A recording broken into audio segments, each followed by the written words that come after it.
মুর্শিদা এবং মালদায় এই দুই গ্রামে মানুষের স্বপ্ন ভাঙছে পদ্মা স্রোতে। আর সেই ক্ষতিপূরণের দাবিতে আজকে কলকাতার রাজপথে প্রতিবাদের ঝড় তুলেছে মিম পার্টি। তাদের দাবি স্পষ্ট, বারবার কেন মুর্শিদাবাদকে বঞ্চনা করা হয়? যেই ক্ষতিগ্রস্ত এলাকা আছে তাদের ক্ষতিপূরণ দিতে হবে এবং বারবার কেন এই ভাঙন হয়, সরকার কোথায় থাকে সেই সময়? এই সব দাবিগুলো নিয়ে তারা আজ কলকাতার রাজপথে নেমেছে। তারা কি বলছেন শোনাবো আপনাদের। তো নিয়ে পলিটিক্স হচ্ছে তো, কিন্তু আমি বুঝতে পারলাম না যখন পদ্ম ভাঙন গঙ্গা ভাঙন যা হচ্ছে, তখন যখন ওখানে লোক মারা যাবে তখন ওরা রাজনীতি করতে নামবে, পথে নামবে, ওদের কাজ নামবে। এরা কাজ এটাই করে, এটা রাজনীতি। সিপিএম, টিএমসি আর বিজেপির দুটো একসঙ্গেই আছে। নন মুসলিম, বাঙালি, নর্থ বেঙ্গল যে ভোট, ওদের লড়াই লড়ছে। কেন সংখ্যালঘু ভোট ওকে ফিরিতে দিচ্ছে। এখন সংখ্যালঘু ভোট ফিরে দিবে না। আমাদের কাছে কোনো বিকল্প ছিল না পশ্চিমবাংলায়, কিন্তু এখন আমাদের কাছে বিকল্প আছে বাদশাহ সৌদিন ওয়েসি।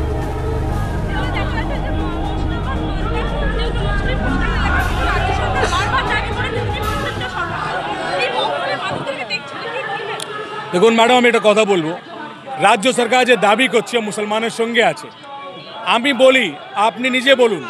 আচ্ছা, আমাদের ভাই টিএমসি করো থেকে বলুন, টিএমসি সরকার মুসলমান সংখ্যার জন্য কি কাজ করেছে? আমরা চাকরিতে নেই, আমাদের ঘর 5 বছর থেকে 5 বছর হয়ে গেছে যে গঙ্গা ভাঙন হচ্ছে। আপনি গিয়ে দেখবেন নর্থ বেঙ্গলে যে গঙ্গা ভাঙন যেখানে হচ্ছে পদ্মতে, যে ঘর চলে যাচ্ছে, ঘর বাড়ি। একদিকে আমাদের দেশ, আমাদের ভারত দেশ, মুর্শিদাবাদ এলাকা, মালদা এলাকা, আর সামনে দিকে দেখবেন গঙ্গা ওপারে বাংলাদেশ। বাংলাদেশ ছোট কান্ট্রি, সেখানে এখন গ্রে যুদ্ধ হয়েছিল, কোনো কিছু সিস্টেম নেই ওখানে। আর আমাদের দেশ ভারতে এত মহান দেশ, বাংলাদেশে একটাও ঘর বাড়ি মানে পদ্ধতি যায়নি, গঙ্গাদেব যায়নি। আমাদের এখানে 2-2.5 কিলোমিটার রাস্তা জলে তলে চলে গেছে। ওরা কাজ করেছে। আমার এখানে সংখ্যালঘু মুসলমানের ভোটের জন্য রাজ্য সরকার জানে কে মুসলমান কোথায় যাবে, বিজেপির বিরুদ্ধে আমাকে ভোট দিবে। কিন্তু এখন বলে দিলাম, কাঙ্গো সবাই শুনে নিন, মিম পার্টি আসাদুদ্দিন ওয়াইসি চলে এসছে। বিহার ইলেকশনের পরে আমরা এখানে ঝাঁপিয়ে পড়বো। আসাদুদ্দিন ওয়াইসি সাহেব এখানে ক্যাম্প করবে।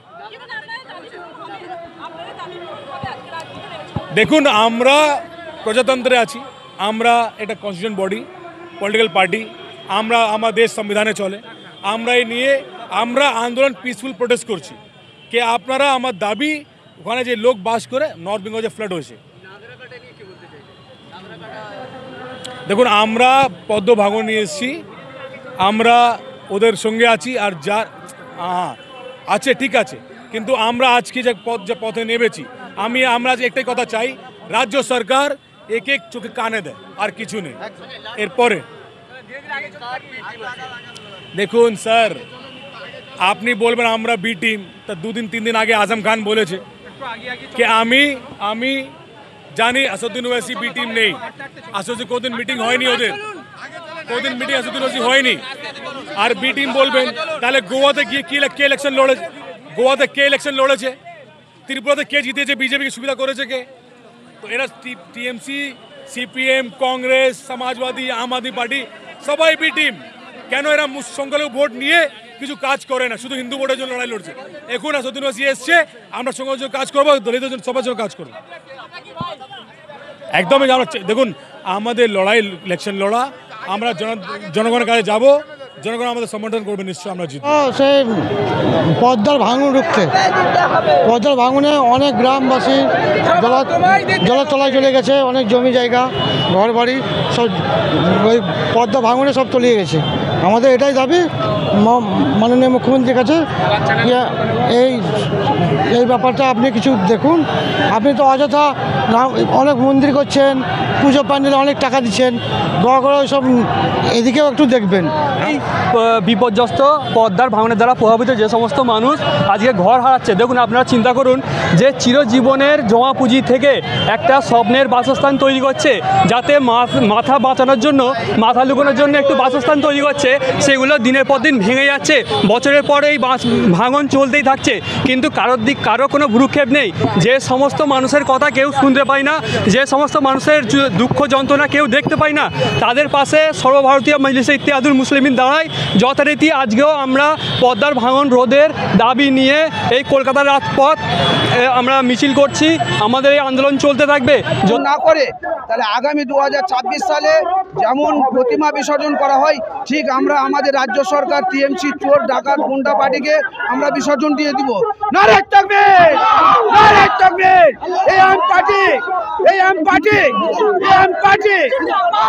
আজকে আমাদের দাবি লালগোলা যে পদ্মা ভাঙন তারানগরের প্রায় 400 পরিবারের বাড়ি ওখানে পদ্মায় তলিয়ে গেছে। আমাদের দাবি যাদের ঘর তলিয়ে গেছে এবং যারা এখন পর্যন্ত পরের জায়গাতে তিরপাল খাটিয়ে আছে তাদেরকে পুনর্বাসনের ব্যবস্থা করে দিতে হবে এবং রাজ্য সরকার এবং কেন্দ্র সরকারকে আমাদের যে পদ্মা ভাঙন চলছে এই পদ্মা ভাঙন অবিলম্বে রোধ করতে হবে এবং সেখানে ইঞ্জিনিয়ারিং পদ্ধতিতে যত অবিলম্বে পারা যায় আমাদের পদ্মা ভাঙন রোধ করতে হবে এবং যাদের বাড়ি চলে গেছে তাদেরকে পুনর্বাসন জায়গা এবং আবাস যোজনার ঘর দিতে হবে। এটাই আমাদের দাবি।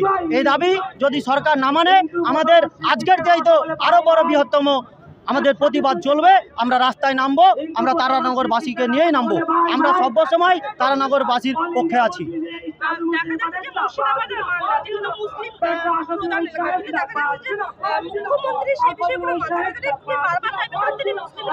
আপনারা দেখেছেন এর আগে 2023 সাল থেকে দেখবেন 2023 সালে ন্যাশনাল টিভিতে বসে নুপুর শর্মা বলেছিলেন আমাদের নবীকে নিয়ে কটূক্তি করেছিলেন। তখনও মুখ্যমন্ত্রী মমতা ব্যানার্জি কোনো মুখ খোলেননি।